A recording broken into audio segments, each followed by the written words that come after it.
Games. We've all played games at some point in our lives, whether it's console games, PC games, handheld games, hell, even mobile games. At some point, everyone has played some type of game. I, for one, have played a lot of games, some more than others, and I ended up liking some more than others. And that's what I want to share with you guys today. My top 10 personal favorite video games, aka you guys get to judge me on my taste of video games. But seriously, this is my top 10 personal favorite video games. And of course, from looking at the title, you guys can tell that this is a top 10, which means it's being split into a two-parter, because of course, ain't nobody trying to watch a movie right now. Well, without any further ado, let's start this. Starting up this list is the first game I've ever played on the PS3 and the first and only Metal Gear game I've beaten. Now, before you guys attack me in the comments, I just want to say that I loved Metal Gear Solid 4. The game got me hooked in more ways than one. The story, the music, the gameplay, it was all so captivating to me. Well, for starters, let's talk about the story. Back then, I did not have a freaking clue on what the story is, and I still don't have any idea on what the story truly is. No matter how many videos I watch that do a story synopsis, I still can't wrap my head around it. But what I could get my head around is that Snake is a legendary mercenary and the good guy, while Liquid and the Patriots are the bad guys, with some nanomachines thrown here and there, and ninja cyborgs, and social commentary, and nanomachines. Okay, it sounds crazy, but trust me, the story is really good. Even for someone who has never played the Metal Gear games, the story was a genuinely pleasant experience. Even though I did not know what the hell was going on, I really admired the storytelling. And if you played all the other Metal Gear games, the story just gets even better, because this wraps up the Metal Gear story beautifully. But what got me into this game and made it one of my favorites was the gameplay. Metal Gear Solid 4's gameplay is so solid, and that's not a pun. The movement is so fluid, it just feels so right. Sneaking around never felt like a hassle, and if I ever got caught, the gunfights that would ensue was rather okay. I have never died in a gunfight due to controls. The game's controls are really damn tight, just like Snake's ass. Plus, the camouflage suit was pretty cool, and the face masks were pretty awesome. I would always wear the normal sneaking suit and switch between the Otacon face mask and the young Snake face mask. And wearing the Assassin's Creed costume was pretty awesome as well. I personally found it funny just sneaking around in an assassin's cloak. Also, I love that Snake had an iPod.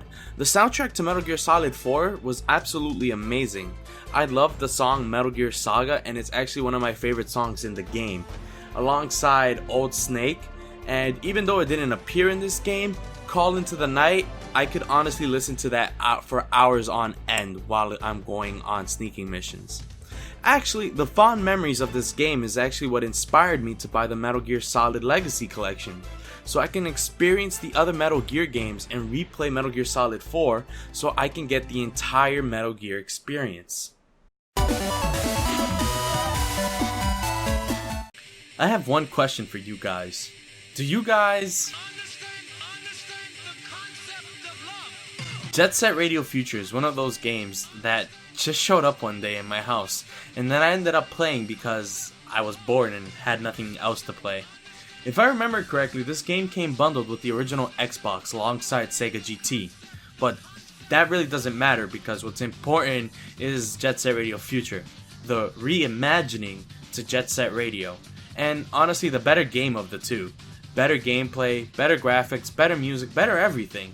I remember all the mornings I would spend constantly playing this game and just grinding around and taking in the game's environments as a whole. This game got me into the open world genre alongside another game, but more on that later. Exploring the urban jungle of Tokyo and graffitiing it up is really what this game is all about. And what I found really fun was creating my own graffiti in the Graffiti Creator. They were kind of bad, but this was actually one of the things that gave me the love of art that I slowly developed over the years.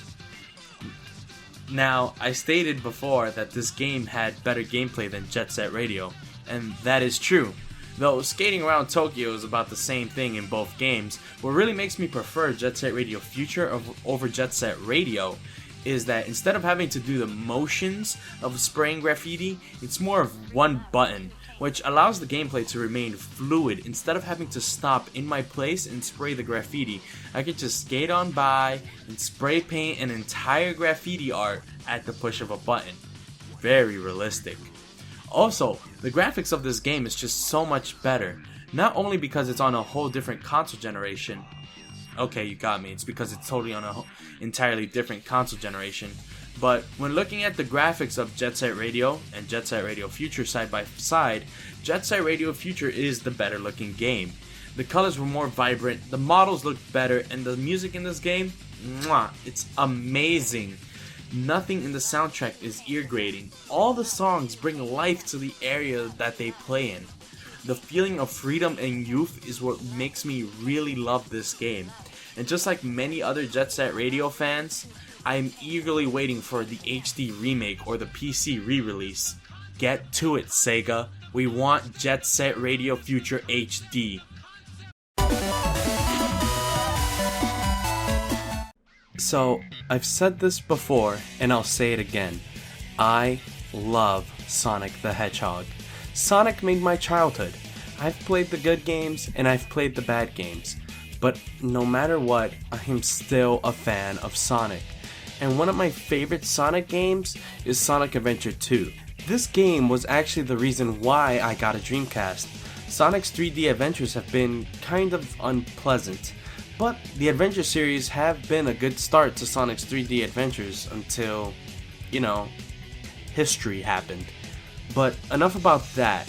I just want to say that I first played Sonic Adventure 2 on the Dreamcast, and I was absolutely mind blown by how the game looked. The world looked amazing to me. Sonic himself looked pretty amazing. My mind was blown because the last time I saw Sonic, he looked like this.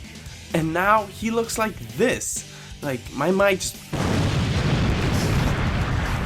I was awestruck by this.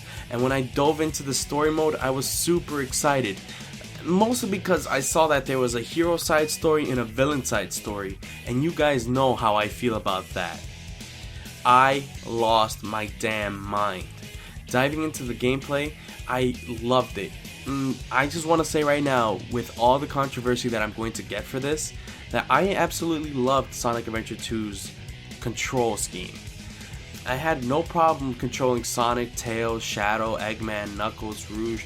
I had absolutely no trouble controlling them. Unless I was playing Mad Space or Meteor Herd, because holy fuck, those stages, I cannot handle the controls in them. Sega, how did you drop the ball on this? But before I get sidetracked and go on a rant, the gameplay, great. The music, amazing. I love the soundtrack of this game. I love City Escape. I think everyone loves City Escape. Metal Harbor, Green Forest, White Jungle, Final Chase and Final Rush, and of course Live and Learn, the Sonic song. The music in this game is actually one of my favorite video game soundtracks ever. Now, I've covered the music and I've covered the gameplay, which leaves the story. And my opinions on the story is, I personally don't really like it. I thought that the story was all over the place and was kind of weird. As a kid, I loved it because I was oblivious and didn't really care. And as an adult, I don't really like it. It's bad. And to be honest with you guys, I really don't care. Because when I play Sonic games, I don't play Sonic games for the story. I play them for the gameplay. And Sonic Adventure 2, to me, is fucking fun. Saints Row is GTA's insane cousin that had a little too much to drink at the family Christmas party, and then went off on a tangent about how the government hates us, the moon landing was faked, aliens want to come down from space and probe our assholes. And if you don't get what I mean in that horrible analogy, is that Saints Row once started off as a GTA clone, but then slowly became a thing of legends. Saints Row slowly embraced its silliness and became renowned for it all, And that's why Saints Row is actually one of my favorite games ever, even though it's like placed at number 7, but it's one of my favorite open world games. My first Saints Row game was actually Saints Row 2. I always thought that it was a fun game. I loved driving around in that game. I loved how the world looked, even though it looked kind of, cartoony, never went for realism. I loved driving over grandmas. I love having like insane weapons like the pimp cane or the foam finger. I loved that all. I loved, spraying poo on people. Like, it's just silly, and I loved it all. And on top of that, I thought that the Saints were a lovable cast of characters. I loved Pierce, I loved Shandy, I loved Carlos, rest in peace, and I loved Johnny. I basically loved all of them. And I loved, playing as the boss, the main protagonist, because he is like a fully customizable version of me in this silly world. And I loved how all the Saints characters basically just played off each other well. Like, everyone brought silliness together, and it just made it like, when I played the game, I felt like I was in a big happy family with the Saints. And I really loved the game for what it was. And in the peak of me enjoying Saints Row 2, my PlayStation Plus ran out, and then I couldn't play Saints Row 2. But then my best friend Aldo tells me about Saints Row 3 and how it has online co-op, and then it began. The story of Storm, Anus, and El Aldo. Don't you dare judge us. Continuing with what I was saying, Saints Row gets a very special place in my heart because it's one of the few games that I get a genuine laugh out of. Like I stated before, the Saints are a lovable group of mischieving, conniving people, and I always love to see what shenanigans that were waiting for me on this journey with them. Whether it was going through an S&M club to save someone, entering the digital world and becoming a toilet, or driving around in the car with a fucking tiger, I just looked forward to it all. Like, yeah, the controls were like, they were controls. There's nothing to complain about. And the story was just wacky and synodical. It never took itself serious. And that's what I loved about it. I loved that it was just so wacky and all over the place. I felt like a little kid playing a when I was playing it, I felt like I was a little kid watching a Saturday morning cartoon for adults, and I was also an adult. But besides that, some of my favorite things to do in this game would be just play a friendly game of cat and mouse. Like, this is where my fond memories, like a lot of my memories come, is from online co-op with Aldo. But me and Aldo would play this friendly game of cat and mouse, which would involve jets, alien spaceships, and cars. And like, we would just run around and, play cat and mouse, and whoever dies first, well, fuck. You just get raped by explosions and everything.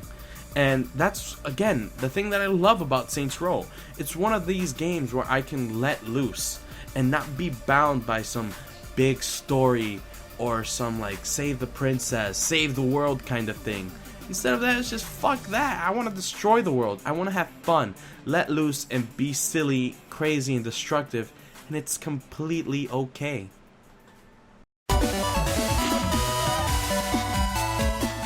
Super Mario World, the SNES masterpiece. I honestly believe that this game is one of the best Mario games ever. And I know that this is such a broad statement, but it's true. Now, let's talk about my experiences with this game and why this game is actually one of my favorite games ever. The controls in this game, for starters, feel so good, so crisp. Movement never felt stiff. It just felt like they took the controls of Super Mario Bros. 3 and then fine-tuned them to perfection beyond perfection. I just loved how the graphics looked, and it wasn't anything too extraordinary like, explosion HD 4K in your face. But still, to this day, the game looks pretty goddamn good. This is one of those games that just kind of showed up at my house. And being the excited little 5-year-old at the time, I was super excited to play this game. And then, when I turned on my SNES and I saw that title screen, I got the biggest smile on my face. The intro tune to Super Mario World honestly feels like you're being locked into one of the most comfiest adventures of your life. And while I'm on the subject of music, this game all the music in this game is just an eargasm. Each song in this game perfectly portrays what it needs to portray. Songs that plays during the ghost house are actually spooky and eerie. Songs that play during castles are actually ominous and like threatening. And then the other songs that play in the other levels, you know, they're actually like the overworld themes, they're actually like amazing, like upbeat and adventurous. And that's what I love about it. Like I said before, Super Mario World is one of the most comfiest games ever. And that goes for all Mario games too. They never really felt like a hustle or insanely difficult. And that's what I love about it. This game has the perfect blend of both challenge and leisure. And which, to be quite honest with you guys, I haven't beaten this game ever. And it's not because it's too hard, but more like I'm too lazy. And I bet you're wondering, Chris, how can you have a favorite game if you ain't beat it? Well, fuck you, this is my list. But that shouldn't indicate like this game's placing on this list. I've played this game so much that I love it. I love what this game has to offer. I love every single little piece of it, and every once in a while I'm just like, you know what, let me play some Super Mario World, because it's just one of those games that you can pick up, play, put a smile on your face, feel happy about life, put it down, and then go off into the sunset being happy about things. That's what I love about it, because no matter how much time passes by, I can still do that with this game. 15 years have passed and I can still pick up Super Mario World and have the time of my life. And that's what I love about this game. It's timeless. Well, there you have it, guys. The end of part 1 of my list. Thanks for watching the video and listening to my opinions without dying. I really appreciate that. So as a reward, feel free to leave a comment down below on what your favorite games are. I will be more than happy to see what you guys want to share. And hey, if you enjoy my video, feel free to like and share with anyone who you think will enjoy this. Anyway, my name is Chris, and I hope you guys enjoy the rest of your time on the internet.